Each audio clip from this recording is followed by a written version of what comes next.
कृष्ण को management master कहें या जगत गुरु, गिरधारी कहें या रणछोड़, भगवान कृष्ण के जितने नाम हैं उतनी कहानियाँ। जीवन जीने के तरीकों को अगर किसी ने परिभाषित किया है तो वो कृष्ण है। कर्म से होकर परमात्मा तक जाने वाले मार्ग को उन्हीं ने बताया है। संसार से वैराग्य को सिरे से नकारा, कर्म का कोई विकल्प नहीं यह सिद्ध किया। कृष्ण कहते हैं, मैं हर हाल में आता हूँ। जब पाप और अत्याचार का अंधकार होता है, तब भी जब प्रेम और भक्ति का उजाला होता है, तब भी दोनों ही परिस्थिति में मेरा आना निश्चित है। वैसे तो कृष्ण का संपूर्ण जीवन ही एक प्रबंधन की किताब है, जिसे सैकड़ों हजारों बार कहा सुना जा चुका है। कुरुक्षेत्र में दोनों सेनाओं के बीच खड़े होकर भारी तनाव के समय कृष्ण ने अर्जुन को जो ज्ञान दिया वह दुनिया का श्रेष्ठतम ज्ञान है। गीता का जन्म युद्ध के मैदान में दो सेनाओं के बीच हुआ। जीवन की श्रेष्ठतम बातें भारी तनाव और दबाव में ही होती है। अगर आप दिमाग को शांत और मन को स्थिर रखने की कोशिश करें तो सबसे बुरी परिस्थितियों में भी आप अपने के लिए कुछ बहुत बेहतरीन निकाल पाएंगे। यह कृष्ण सिखाते हैं। गीता पढ़ने से पहले अगर इस बात को समझ लिया जाए तो गीता पढ़ना सफल हुआ। कृष्ण का जीवन ऐसी ही बातों से भरा पड़ा है। जरूरत है नजरिए की।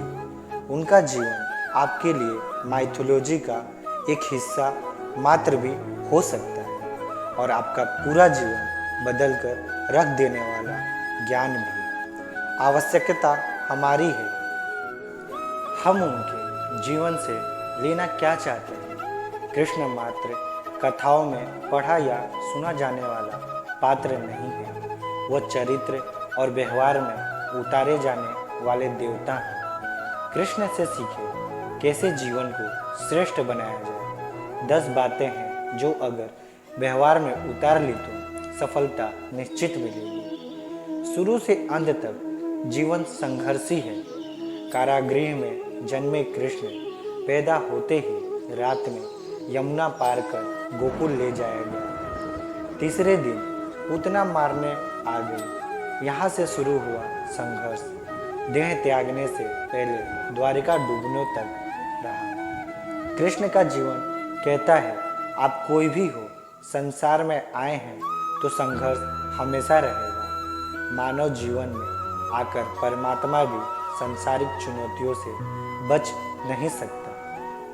कृष्ण ने कभी किसी बात की शिकायत नहीं की, हर परिस्थितियों को जिया और जीता।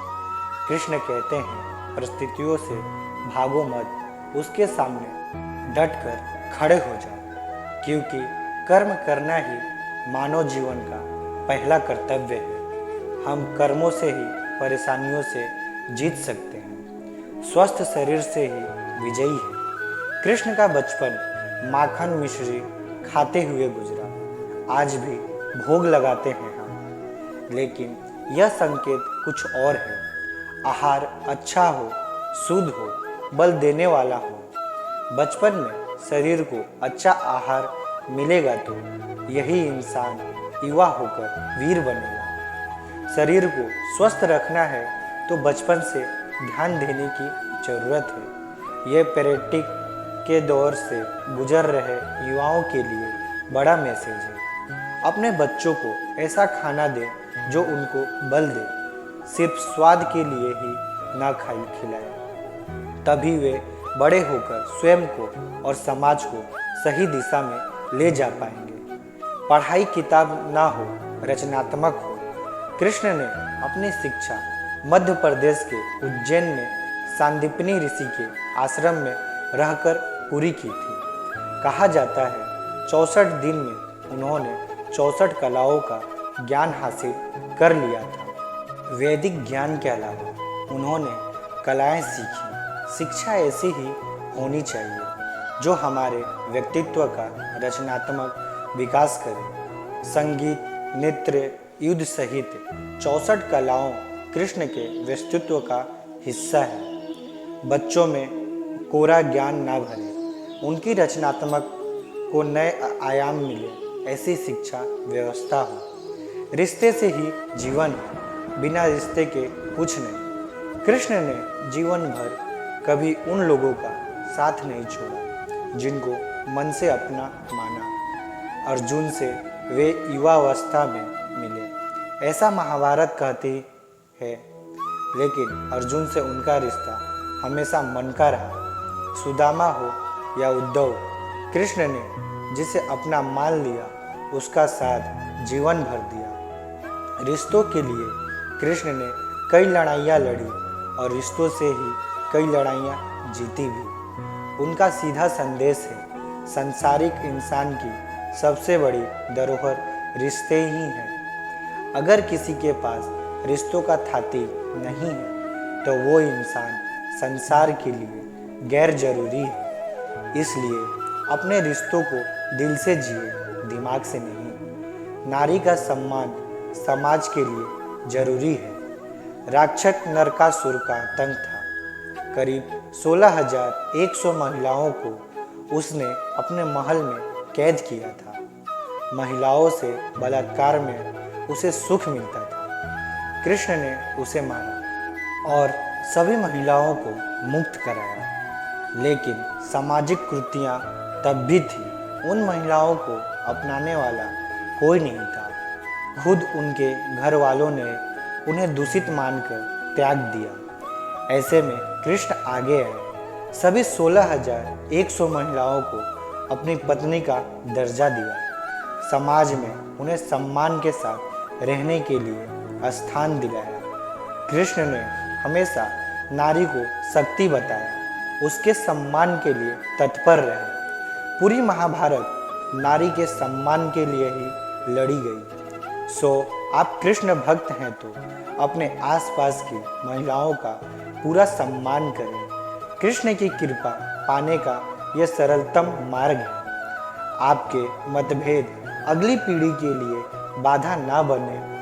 कम ही लोग जानते हैं कि जिस दुर्योधन के खिलाफ कृष्ण ने आजीवन पांडव का साथ दिया, उसकी मौत का कारण भी कृष्ण की कूटनीति बनी। वही दुर्योधन रिश्ते में कृष्ण का समधी भी था। कृष्ण के पुत्र सांब ने दुर्योधन के बेटी लक्ष्मणा का अपहरण करके उससे विवाह किया था, क्योंकि लक्ष्मणा सांब से विवाह करना चाहती थी। लेकिन दुर्योधन खिलाफ था। सांब को गौरव ने बंदी भी बनाया था। तब कृष्ण ने दुर्योधन को समझाया था कि हमारे मतभेद अपनी जगह है, लेकिन हमारे विचार हमारे बच्चों के भविष्य में बाधा नहीं बनने चाहिए। दो परिवारों के आपसी झगड़े में बच्चे के प्रेम की बलि न चढ़ाई जाए। कृष्ण ने लक्ष्मणा को पूरे सम्मान के साथ अपने यहाँ रखा।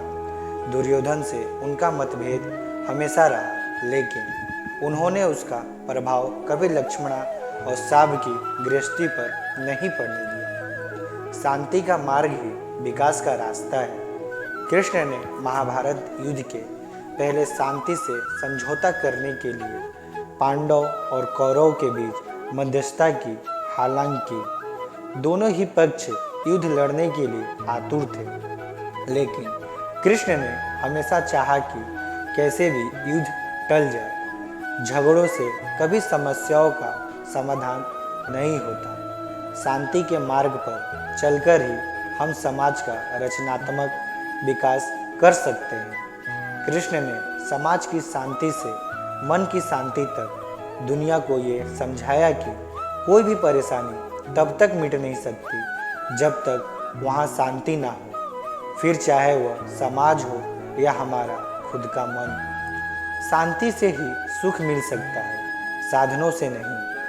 हमेशा दूरगामी परिणाम सोचें। महाभारत में जुए की घटना के बाद पांडवों को वनवास हो गया। कृष्ण ने अर्जुन को समझाया कि ये समय भविष्य के लिए तैयारी करने का है।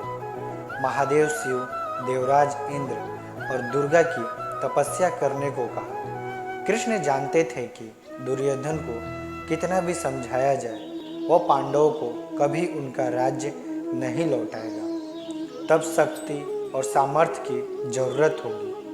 कर्ण के कुंडल कवच पांडवों की जीत में आड़े आएंगे, ये भी वे जानते थे। उन्होंने हर चीज पर बहुत दूरगामी सोच रखी।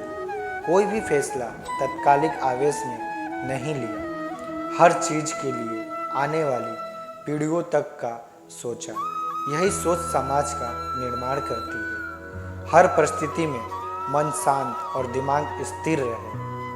पांडवों के राजसूय यज्ञ में शिशुपाल कृष्ण को अपशब्द कहता रहा। छोटा भाई था लेकिन मर्यादाएं तोड़ दी।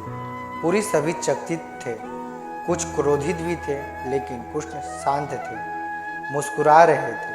शांति दूत बनकर गए तो दुर्योधन ने अपमान किया। कृष्ण शांत रहे।